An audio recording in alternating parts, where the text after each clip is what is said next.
información. Les contamos en primer lugar la historia de una mujer que ha recorrido durante años España en busca de sus nietos.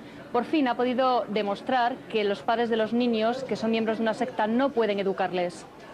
Las fotos han sido el único consuelo para María durante los 6 largos años en los que no ha podido ver a sus nietos Laura y Héctor. Sus padres, seguidores de la secta de los adventistas del séptimo día, les trasladaban constantemente de un lugar a otro. Les decían que cuando fuera juicio final, que se acabara el mundo, tenían ellos que ver cuando vinieran para llevárselo al reino de los cielos, como abrían a papá y a mamá en Caná para sacarle todos los órganos.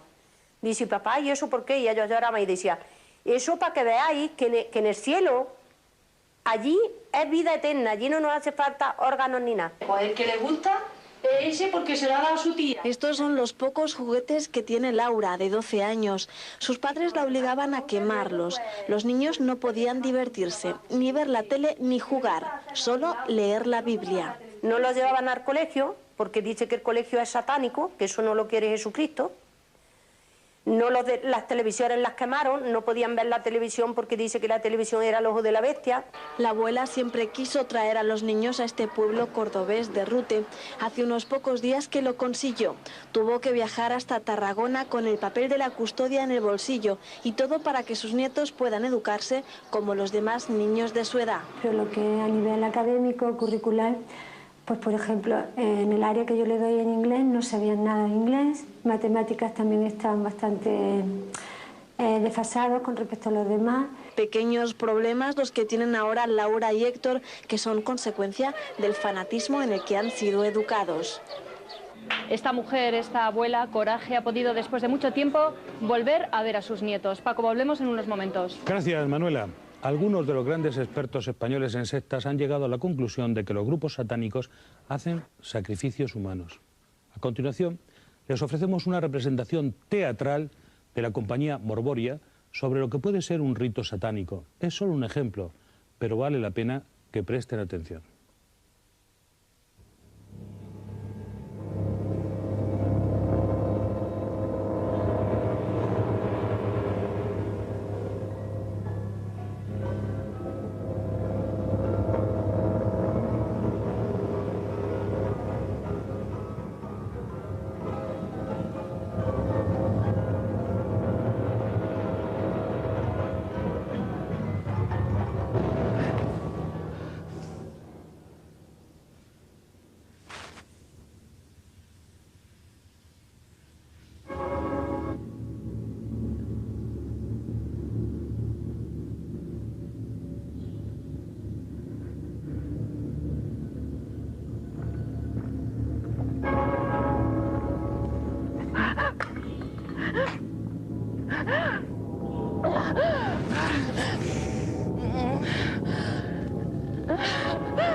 Te conjuro, oh espíritu maléfico, en nombre del gran Dios todopoderoso que ha creado el cielo y la tierra, para que te me aparezcas al instante y sin detenerte en tu reino. Te conjuro.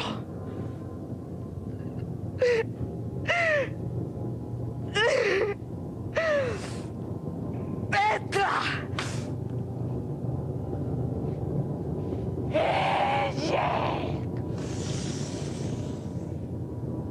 ¡Adonai! ¡Satanás! ¡Amén!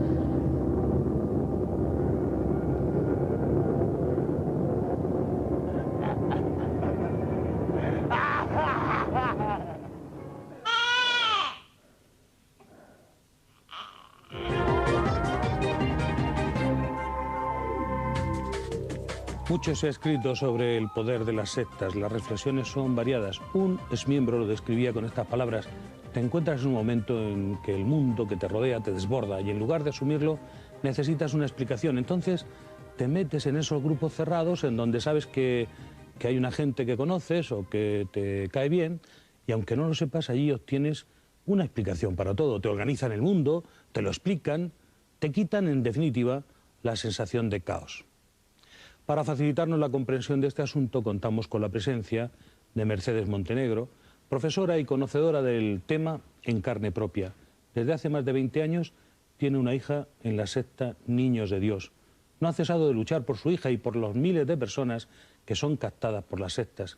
Mercedes, bienvenida. Igualmente. ¿Qué es para usted una secta? Bueno, una secta es un grupo destructivo, un grupo que a través de una persuasión coercitiva cambia la personalidad de las personas, cambia la forma de pensar, la forma de actuar, la forma de esto.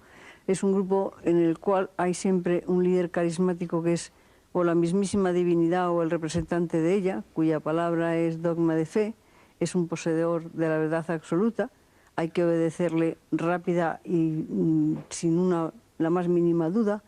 En una secta es un grupo donde se pierde todo lo que puede perder una persona para convertirse en un robot al servicio de este señor.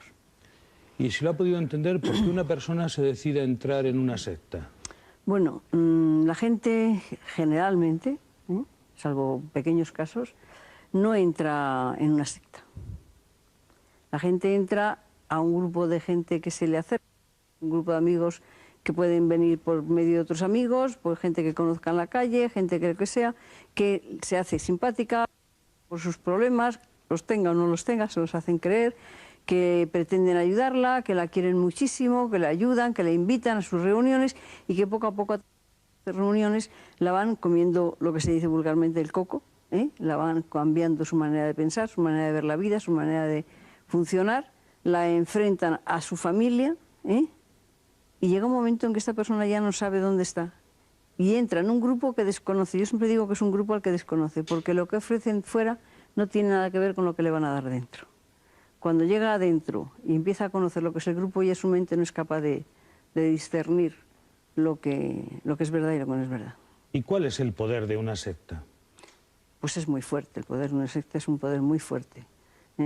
Es una serie de gente que a través de sus doctrinas, de sus prácticas, de sus filosofías, convencen a estas personas inconscientemente, las convierten en muñecos, como ya digo, las utilizan para su propio beneficio, trabajan gratis para estos grupos, les dan muchísimo dinero a estos grupos y el que no tiene dinero le va a dar horas y horas y horas de trabajo, los convencen de que aquella persona que dirige el grupo es el mismísimo Dios y que ha tenido la inmensa suerte de entrar a formar parte de la élite de ese grupo, que los que están dentro del grupo son los que se salvarán, que los que estamos fuera somos los sistemáticos, los del sistema, y somos los enemigos y somos los perversos.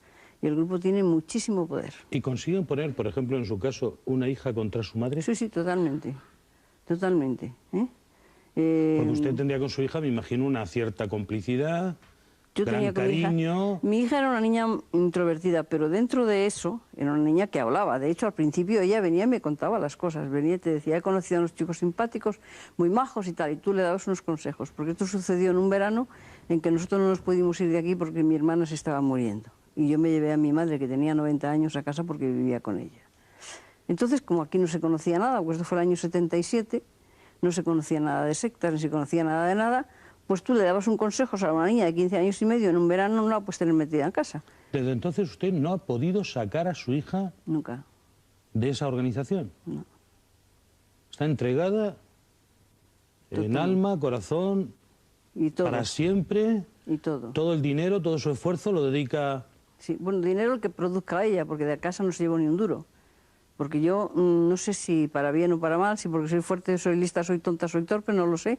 Pero yo luego dije que no daba un duro, que a mí se me había dicho el día que se fue por teléfono que se iba a predicar el Evangelio y a vivir por su cuenta, y yo dije, pues a vivir por tu cuenta. A mí me la han mandado con zapatos rotos y con zapatos rotos se ha ido de mi casa. ¿Qué edad tenía entonces? Mi hija cuando empezó a tratar con ellos tenía 15 años y medio. 15 años y medio. ¿Qué métodos utilizan los integrantes de una secta para convencer a la gente, en lo que usted haya podido conocer?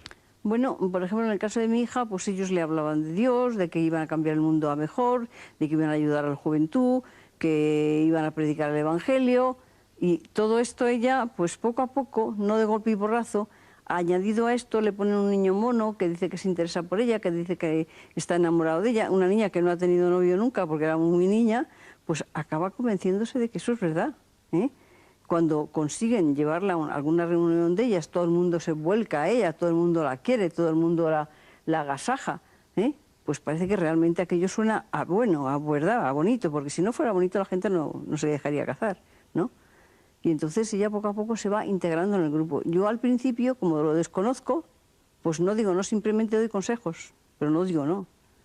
Hasta que justo, esto fue en el mes de octubre, de septiembre, cuando muere mi hermana, unos días antes viene a casa, ve un póster de ellos y me dice, no la dejes ir con esa gente que practica el amor libre. Ahí se acabó mi paz, mi armonía, mi sosiego y mi todo. Porque yo, después de ese mes y medio estar tratando con ellos, ya fue imposible hacerla entrar en razón. Enseguida vamos a conocer el modus operandi de las sectas. Este es solo un ejemplo relatado por una experta. Escuchen. Sacrifican a una persona, previamente han marcado todo el cuerpo con una serie de signos satánicos, incluso las vásticas se las suelen hacer en el corazón, y luego con una especie de daga de 9 hojas, la clavan en el corazón y luego suelen tomarse las vísceras. Mercedes, ¿es consciente el individuo que se está metiendo dentro de una secta? Pues yo pienso que no, no en absoluto. A no ser que sea una persona muy crítica. Nosotros tuvimos un caso de 2 primas que entraron en un grupo, menores de edad. Una se quedó y a otra le abrieron la puerta para que se fuera, porque los grupos no admiten preguntas, no admiten que tú trates de enterarte, que trates de fisgarte, ¿no? Y esta era muy crítica, preguntaba mucho y entonces no les interesaba, dejaron salir. La otra, como era mucho más ingenua, mucho más normal, mucho más natural, mucho más inocente, se quedó dentro del grupo, ¿eh? A esa niña la sacamos porque era menor, pero bueno, se quedó dentro del grupo. Estuvo año y pico, 2 años en el grupo, ¿eh? Pero la gente no es consciente de que entran en un grupo negativo. Es más, a veces les dices algo y te dicen... Mercedes, vamos a seguir investigando, indagando en esa cuestión. Unos instantes para la publicidad y comienza nuestra investigación sobre sectas satánicas.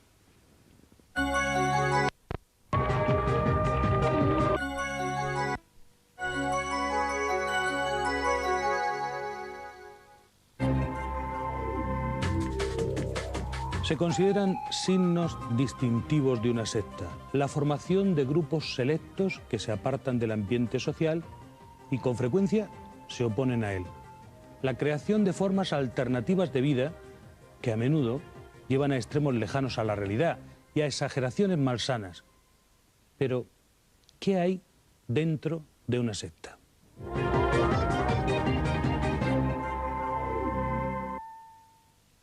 Las sectas satánicas las ha habido siempre y proliferan muchísimo últimamente porque hay un afán de búsqueda de algo que esté en el más allá también, pero que tenga algo de misterioso, de maléfico. O sea, es un curioso fenómeno que se está propagando mucho, y sobre todo porque estos grandes sacerdotes satánicos tienen también un gran ascendente sobre estos miembros que ya de por sí son, por así decir, frágiles, mentalmente frágiles. A menudo, las sectas conservan algunos valores, ideas religiosas o formas de vida de las comunidades eclesiales fundamentales. La gran diferencia es que aíslan estos valores y realizan una vida comunitaria rígidamente separada de la unidad originaria y orientada a la conservación y la protección de sí mismos. Nos acompaña hoy Santiago Camacho, gran conocedor del tema, que acaba de publicar Pactos Satánicos en la editorial Nautilus, un libro en el que pueden ustedes encontrar verdaderamente un catálogo de estas peligrosas sectas. Ya está en las librerías. Hace un repaso exhaustivo. Santiago, bienvenido. Gracias. ¿Cómo es la vida dentro de una secta? La vida dentro de una secta satánica en concreto es muy diferente a lo mejor de lo que puede ser de una secta destructiva de tipo más convencional o de tipo religioso. Mientras que es primordial en una secta de tipo convencional el aislar al adepto de todo su entorno social, el mantenerle en un sistema lo más controlado posible de vida, en el que se controla la dieta, en el que se controlan los horarios, los hábitos y desde luego las fuentes de información y de comunicación a las que puede acceder y las personas con las que puede conversar.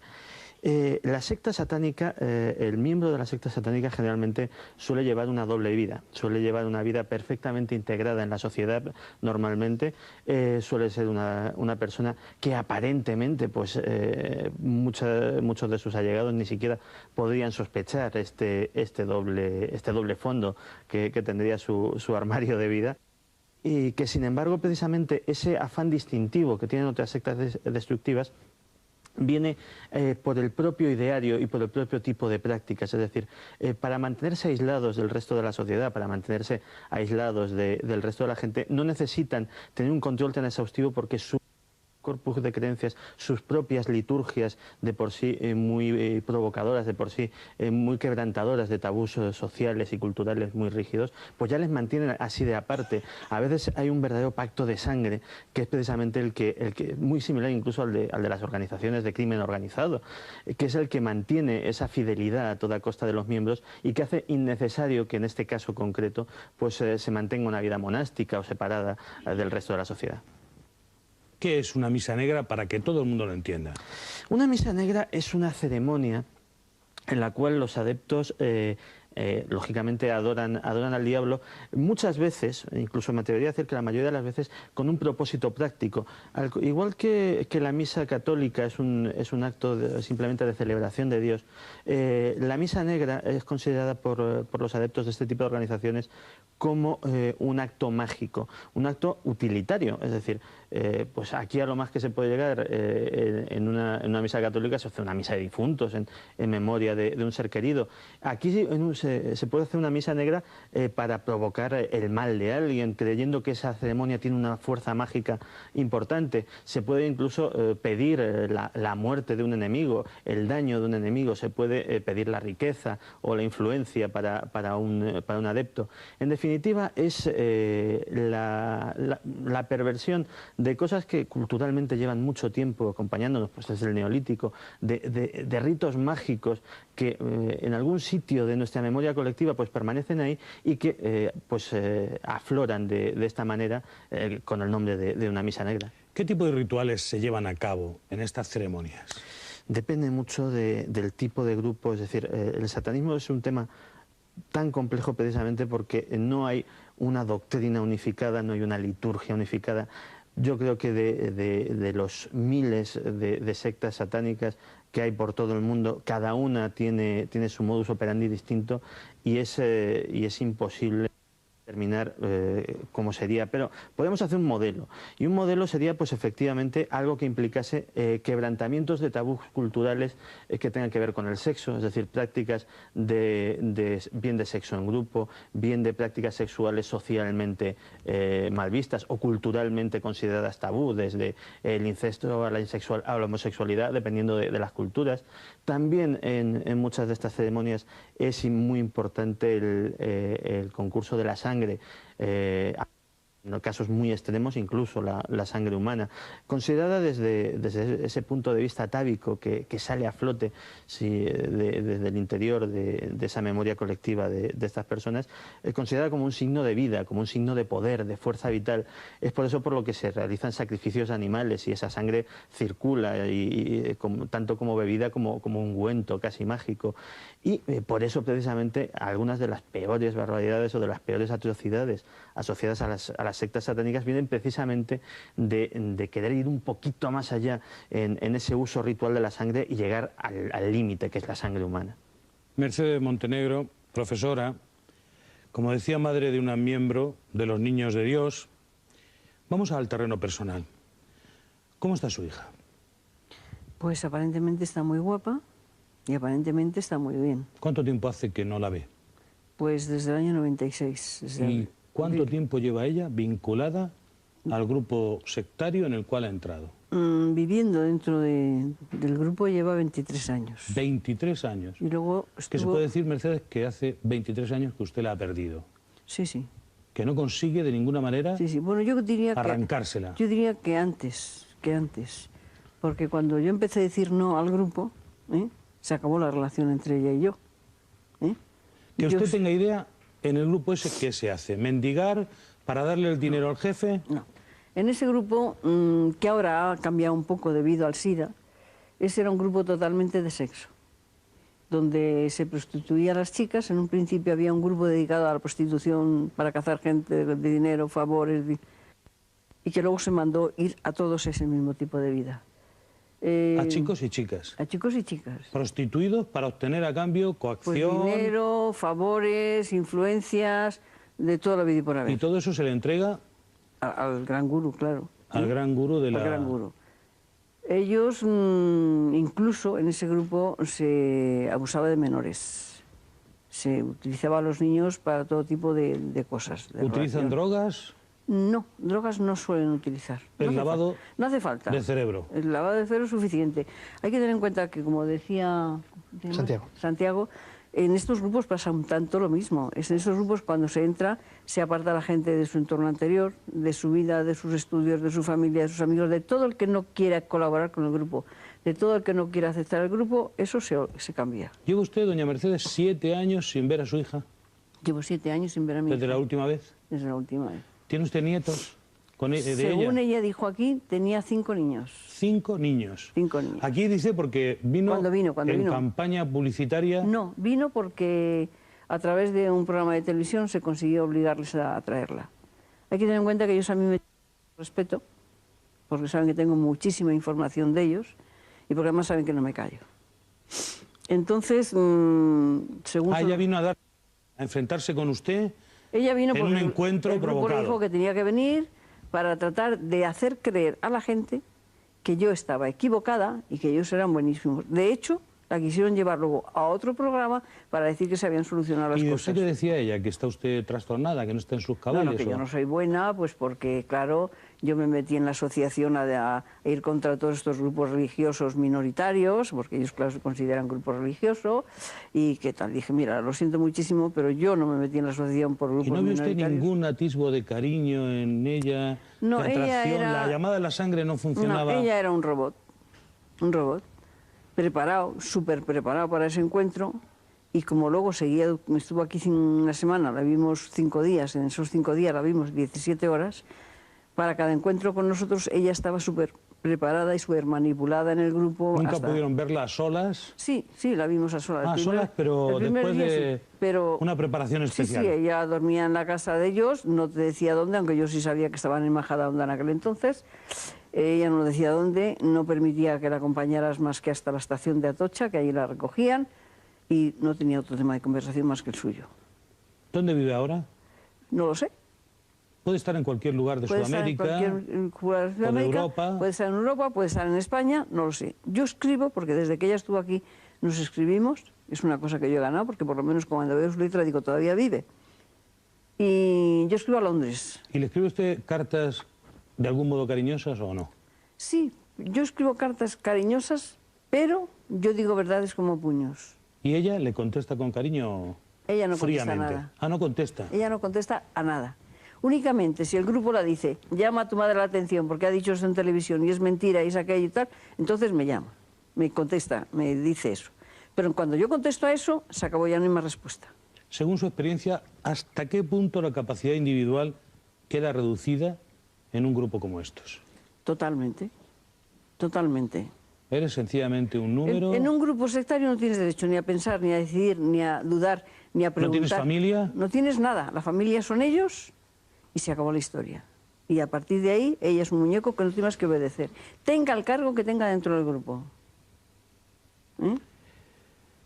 Es tremendo lo que cuenta usted. Su experiencia debe haber sido terrible. 23 años intentando luchar contra algo que una y otra vez se muestra superior. Pudiéramos decir que contra una pared.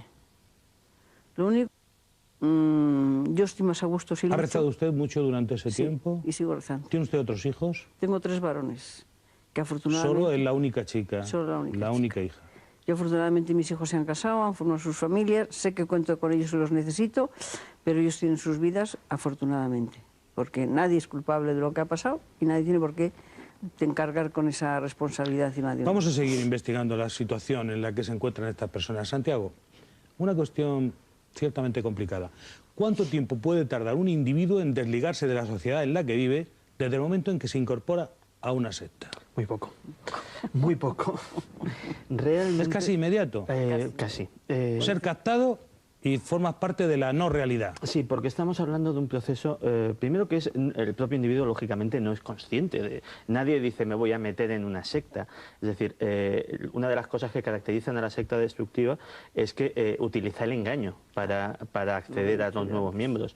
Luego además, las presas son seleccionadas con sumo cuidado por parte de los reclutadores, se coge a personas que por lo que sea... Santiago, vamos a seguir en esta investigación conociendo nuevos datos, pero será inmediatamente después de unos consejos publicitarios.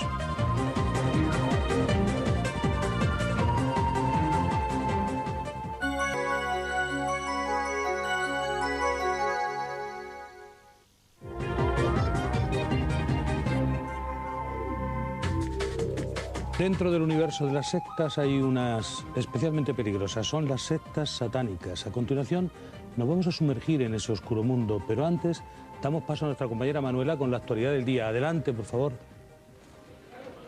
Paco, saludos de nuevo. 3 edificios tuvieron que ser desalojados en Cádiz por un incendio ocurrido en una discoteca que estaba en Los Fondos. El fuego comenzó al saltar una chispa durante los trabajos de reparación del local. Los bomberos encontraron en el interior de la discoteca 2 bombonas de acetileno, un material que en caso de calentarse puede provocar una explosión de importantes dimensiones. Tras una hora de trabajo, los bomberos lograron sacar las bombonas sin que estallaran. En las labores de extinción del incendio, 2 bomberos sufrieron heridas graves. Paco, volvemos en unos momentos. Gracias, Manuela. La idea de las sectas satánicas es ir en contra de la falsedad que, según ellos, representa la palabra de Jesús.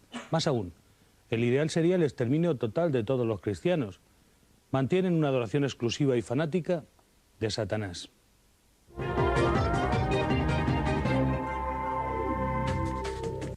Pasada la última hora informativa, es tiempo ya de analizar el tema que nos ocupa. El lavado de cerebro en las sectas satánicas se da a través de distintas formas, como por ejemplo repetir la oración del Padre Nuestro al revés, el uso de cruces invertidas, tatuajes satánicos o el uso ornamental de huesos de cadáveres en anillos, pulseras, collares.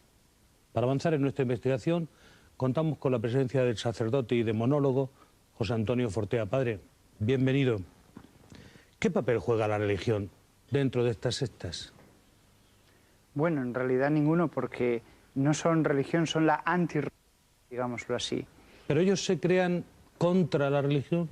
Sí. Incluso yo diría que cualquier tipo de religión monoteísta, cualquier tipo de religión que promueva el amor, la fraternidad, la ayuda al prójimo, pues va diametralmente en contra de las posiciones que ellos sostienen. Porque si otro tipo de sectas engañan, si otro tipo de sectas te dicen una cosa pero buscan otra, las sectas satánicas nunca engañan, van siempre con la verdad. Ellos no te van a engañar, promovemos la justicia, el amor, lo dicen claramente desde el principio. Aquí se adora al diablo. No hay nadie que se pueda llamar a engaño en el primer segundo de una de sus reuniones que tengan. ¿Por qué ese culto al diablo?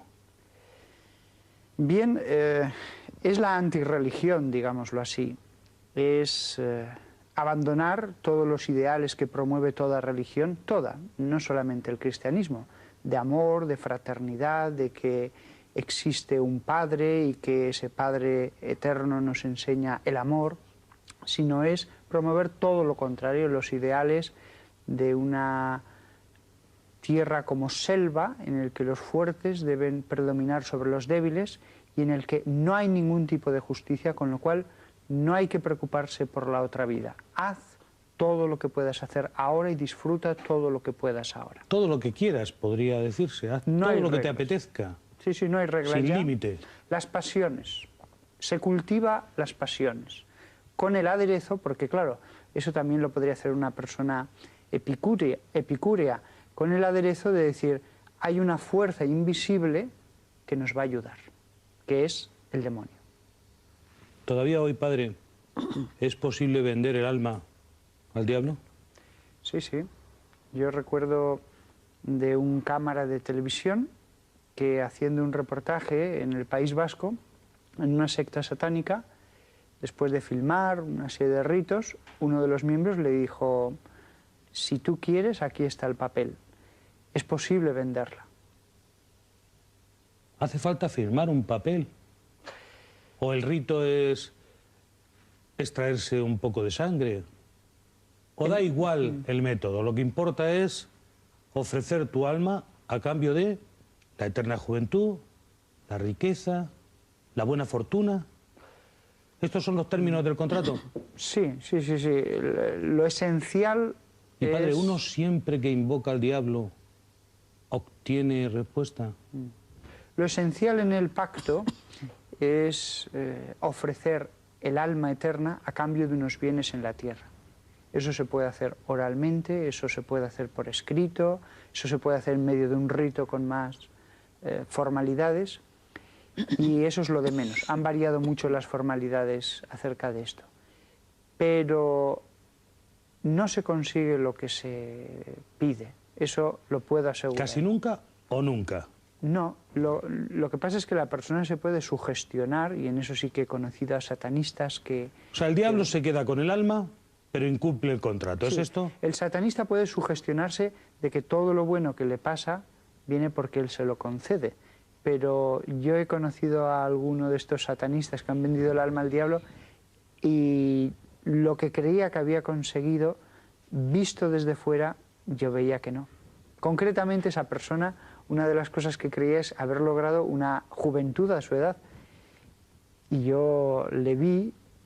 No me atreví a decírselo, pero dije, pues como todo lo demás sea como esto... Juventud quiere decir, aparte del aspecto físico, vigor, energía, agilidad, lo que es propio de tener una edad temprana. En este caso, concretamente, que era una mujer, se conformaba con la belleza.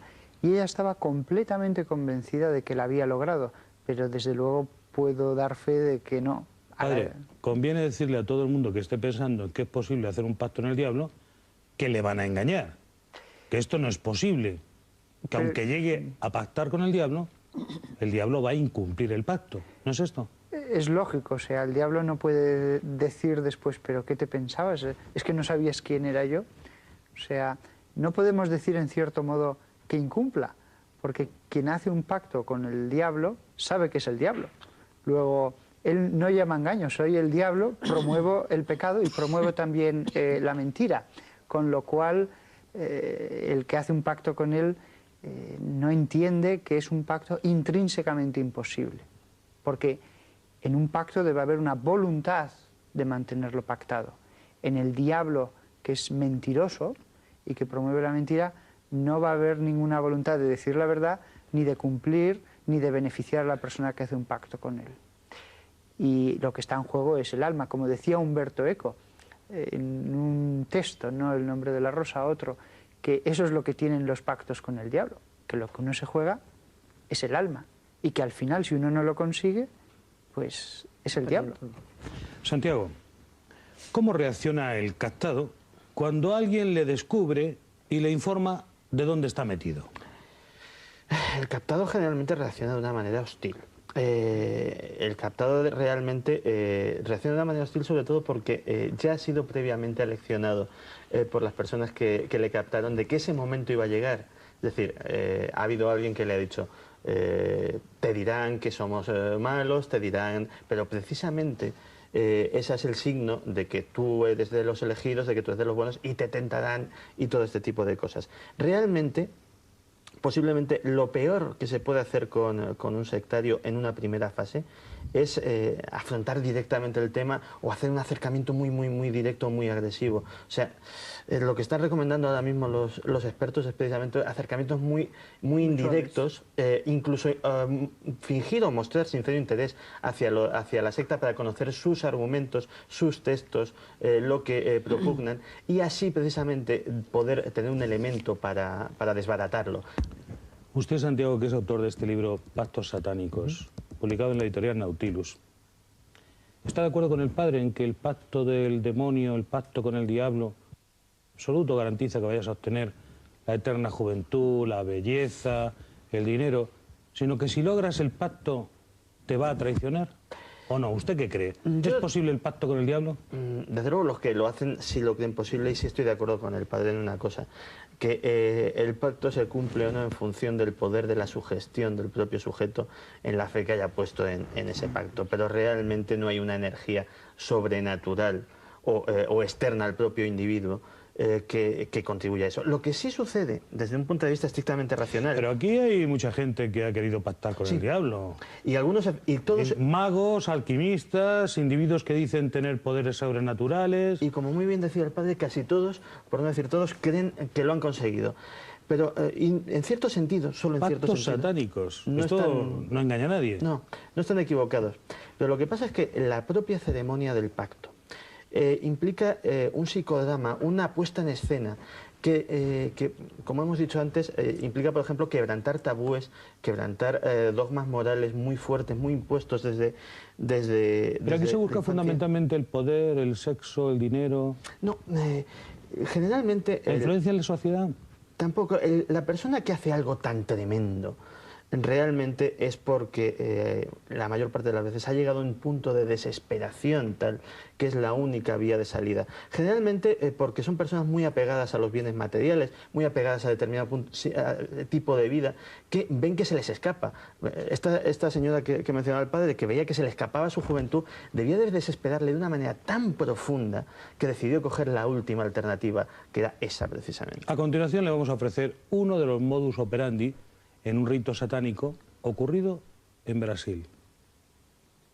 Me llevó a su favela, me pusieron como una especie de túnica con capuchón, que iban casi todos así, y cuando vi que estaban todos en trance, primero degollaron unos cuantos pollos y unas cosas, y luego ya cuando el trance era absolutamente efervescente y paranoico, ¿no?, pues cogieron a un niño que por lo visto estaba enfermo, lo abrieron, le sacaron el corazón y lo enterraron en la arena.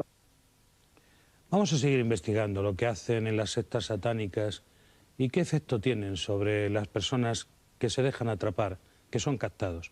Pero ahora quiero volver con Mercedes Montenegro. Mercedes, usted que es profesora, que tiene una hija prácticamente perdida en una secta no satánica, pero una secta probablemente destructiva. En su caso, ha destruido el cariño que su hija le tenía y la unidad familiar.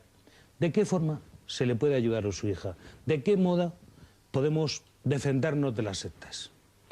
Bueno, la mejor forma de defenderse en un grupo sectario es la información y el conocimiento de cómo funcionan, de cómo... O sea, esto que estamos haciendo aquí, que todo el mundo se entere de lo que es una secta, de cómo a qué se entra y que es muy difícil salir. Y que es muy difícil salir. Y cómo se te van a acercar, y cuáles van a ser las ofertas que te van a hacer.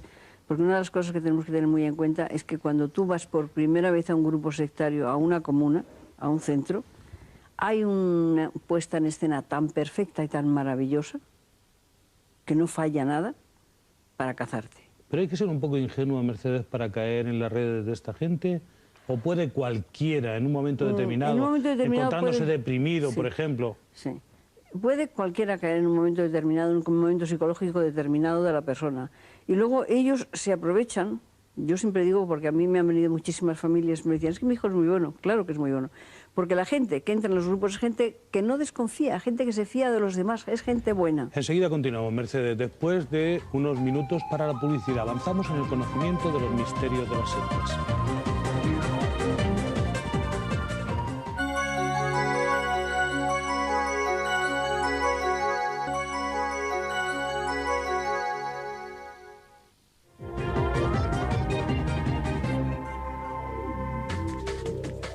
Antes de seguir nuestra investigación sobre las sectas y su poder absoluto sobre los adeptos, vamos a conectar de nuevo con la redacción para conocer la última hora. Adelante, Manuela.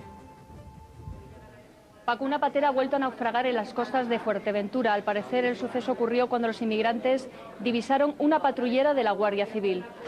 En Aguas Canarias se busca ahora mismo los cuerpos sin vida de 13 personas. 6 desaparecieron en Fuerteventura hace una semana en un naufragio, otras 9 anoche. La historia se repite de nuevo. Otra patera que intenta alcanzar Canarias. La Guardia Civil, que les avista a media milla de la costa, va a detenerles y cuando llegan la patera se hunde y desaparecen 9 inmigrantes. A las 10 de esta mañana se encontraba el primer cuerpo. Esta es la patera en la que viajaban 23 personas. Tenía una vía de agua. Cuando los inmigrantes vieron a los equipos de salvamento se pusieron nerviosos, se levantaron de la embarcación y esta volcó. Era de madrugada y, como casi siempre ocurre, los inmigrantes no sabían nadar. La Guardia Civil logró rescatar a 16 personas. El resto desapareció en las aguas a solo 800 metros de la costa de Fuerteventura y delante de la patrullera. Entre los supervivientes, los patrones de la patera, los únicos marroquíes que viajaban en la embarcación. Hay pocas posibilidades, como siempre.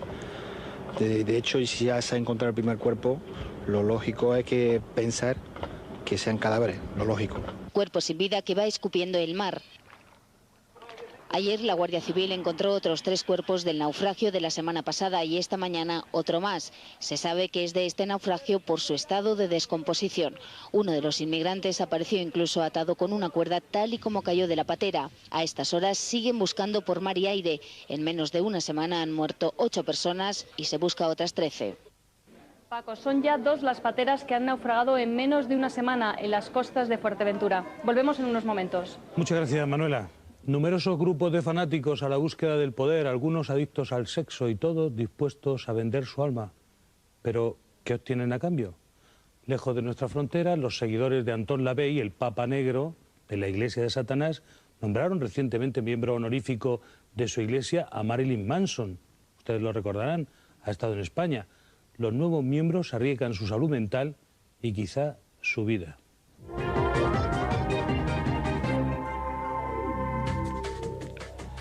Las sectas no son asociaciones o religiones o grupos asépticos ni anodinos, sino que intervienen socialmente sin que se note su presencia. Padre Fortea, ¿cuáles son los atractivos de Satán? Él no tiene ningún atractivo, lo que sucede es, como decía aquí el autor del libro, lo que ellos tratan es a través de él conseguir el sexo, conseguir las drogas, conseguir el triunfo profesional. Y estoy totalmente de acuerdo con él en que estas personas están completamente sugestionadas de haber conseguido eso. Pero uno les ve y uno ve que tienen un piso normal. El sexo, pues el normal de unas personas de su edad. No y son así superdotados ni... Yo no veo que nada les haya beneficiado. Y claro, sin embargo, ellas están muy sugestionadas. ¿Qué es el temor, la atracción de lo prohibido? Pues yo creo que hay personas que por su constitución psicológica se sienten muy atraídas por todo lo ocultista y lo esotérico, así como otras personas de forma natural sienten un grandísimo rechazo por todo eso. Entonces, entre esas personas que sienten ya por su propia configuración psicológica una atracción, algunas caen. A las sectas satánicas, padre, se las relaciona con ritos de magia negra. ¿Hasta qué punto estas apreciaciones son ciertas? ¿Se confunden? ¿Se dan juntas? ¿No tienen nada que ver? Sí, hay magia negra sin satanismo expreso, las típicas incluso estudiantas de un colegio de secundaria que compran un libro en unos grandes almacenes y se ponen a hacer conjuros. Allí simplemente hay la diversión de hacer magia y ya está. Tampoco van a ver que suceda nada, pero lo hacen como hobby. Y después están las personas satanistas que, además de una adoración al diablo, hacen determinados conjuros o hechizos o maleficios para lograr cosas determinadas. Santiago Camacho, ¿el Papa Negro representa el mejor ejemplo de lo que es un líder sectario? No. El difunto Antón Lavey era un personaje muy peculiar y comparado con los líderes de las sectas destructivas era una auténtica hermanita de la caridad. Era un showman, era un hombre sediento de popularidad, sediento de notoriedad. Dudo incluso que él mismo se creyese muchas de las cosas que hacía o representaba. Pues pues si hubiese vivido ahora mismo, que falleció hace unos años, pues hubiese sido carne de programas del estilo Hotel Glam. Es decir, era un personaje que lo único que quería era notoriedad. No, los líderes sectarios son personajes mucho más siniestros, con motivaciones mucho más retorcidas. Son personas que lo peor de todo es que se creen lo que están haciendo, que cuando ven que pueden perder el control de esos adeptos que tanto esfuerzo les ha conseguido conseguir, son capaces de llegar a esos atroces suicidios colectivos que hemos visto. Suicidios colectivos que no son tales, que son mitad suicidio colectivo, mitad asesinato colectivo, porque no todos se suicidan. Es decir, los más fanáticos, los más fervientes seguidores son los que se encargan de asesinar fríamente a todos los seguidores y luego ellos sí, se inmolan en honor de su líder. Pero este personaje que tenemos aquí en esta pose tan teatral era posiblemente eso, era muy buena. Dado al espectáculo que realmente al mal, al daño... No era un peligro público el pobre secta, Antón Lavey, ¿no? ni mucho menos. Mercedes, es cierto que los líderes y también los más aventajados alumnos de estos líderes se acercan de una forma suave y van luego aumentando la presión y mostrando su verdadera cara. Es decir, avisar a todo el mundo que el primer acercamiento, el primer contacto suele ser muy amable, cariñoso... Sí, pero no es el líder el que se acerca. El líder se queda en casa. El líder tiene sus criaditos que son los que van a ir a hacer ese trabajo. Pero el líder remata la faena. El Cuando líder, el adepto vamos llega... a ver, el líder no siempre es visto por los adeptos, ¿eh? Porque aquí puede haber una comuna de Niños de Dios o 200 o de Partido Humanista o de Munis o de lo que sea, ¿eh? Pero el líder no va a venir aquí a ver a ellos. Bueno, yo me refiero a que hay una cantidad de líderes locales o... Sí, el cabecilla sí. No el gran maestre o el cabecilla gurú. del grupo sí. El cabecilla del grupo le va a convencer de que... Bueno, pero entra muy suavemente, ¿verdad? Sí, Para que la gente se alerte. Es una cosa, una captación psicológicamente estudiada. Ahora, les enseñan a través de esa manipulación que les van haciendo desde el primer momento que los captan, ¿eh? Esa manipulación, les van enseñando, como decía, me parece que eras tú antes el que lo decía, es el que los demás no somos nada, somos mentira, somos sus enemigos. Los que los quieren de verdad, los que los llevan al camino de la verdad, los que los llevan a Dios, y los que van a trabajar por las maravillas del mundo son ellos. ¿Y se puede cuestionar al líder, esta vez sí, al líder supremo de la secta de alguna manera o no? ¿Delante de los adeptos? No. Delante de los adeptos tienes que tener mucho cuidado. Yo siempre les he dicho a los padres cuando me han venido que lo que tienen que hacer es interesarse por lo que el hijo hace, tratar de informarse, tratar de sacarle documentación, información, haciéndoles creer que se interesan por ello, y luego con una documentación bien conseguida, tratar de delante de él hacerle ver la verdad. Pero eso es posible, Mercedes, porque sí, sí es posible. Es posible. En algunos casos, en todos los casos, si usted obtiene datos auténticos de primera mano, una vez enfrentado a ellos, ¿es posible que una persona convencida por la secta reaccione y la rechace? Sí, es posible. No siempre se tiene éxito, pero es posible. Porque usted ha reunido mucha información. Yo tengo muchísima información. Sobre la secta a mí, que tiene... De hecho, me han dicho muchas veces, yo he oído muchas veces que se querían querellar y yo siempre he dicho que lástima, porque a mí no me importa llevar al juez 3 cajas de documentación interna de ellos. No de lo que dice fulano ni de lo que pone la prensa, no. Documentación en la que internos de ellos. Normalmente lo que se hace es dar doctrina a los adeptos. Sí, sí. Decirles lo que tienen que hacer... Todo lo que se tiene que aprender, a fuerza de aprender versículos, si son grupos como los Niños de Dios que utilizan la Biblia, interpretados por ellos y manipulados por ellos. Oiga, ¿y cómo pueden manipular de tal forma la Biblia que al final las personas que forman parte del grupo tengan que prostituirse para el líder? Eso bueno, porque es una habilidad... Vamos a ver, Dios ha dicho que hay que dar amor, lo cual es cierto, ¿no, padre? Pero el amor no es sexo hay que cambiar, propiamente, ¿no? Déjeme que termine. Claro, perdón. Hay que cambiar el mundo por amor. Yo digo que hasta ahí estoy yo de acuerdo. Pero ¿qué amor es el más lucrativo? Entonces, el señor Moisés David, fundador de este grupo que murió el año 94, me parece que fue, dice, tenemos un Dios muy sexy, una religión muy sexy y unos adeptos muy sexys. Si no estás a gusto, vete antes de que sea tarde.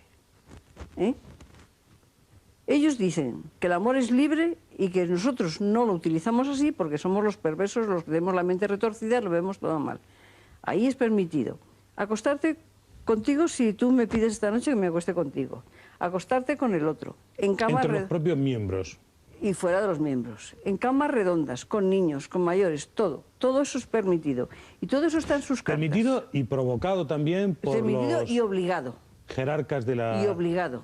Y obligado. Como obligaban a las chicas a no llevar sujetadores y como obligaban a tantísimas cosas. Y si salen en la calle, entonces tienen que traer una cuota de dinero para ayudar a los gastos de la secta. Ellos venden folletos, venden sus casetes, venden sus compas disc. ¿Y sus cuerpos? Y venden sus cuerpos, claro. Claro. Y tienen un poder infinito. Porque yo digo que el dinero abre y cierra puertas, pero el sexo abre y cierra puertas mucho más que el dinero. Padre, consejos concretos para personas que puedan ser captadas por sectas. Pues creo que no voy a poder satisfacer demasiado la demanda. No la voy a poder satisfacer demasiado porque las sectas son realidades muy cambiantes, mutantes. Si habláramos de zoología, serían todas las formas zoológicas. Cada año se crean miles y cada año mueren miles.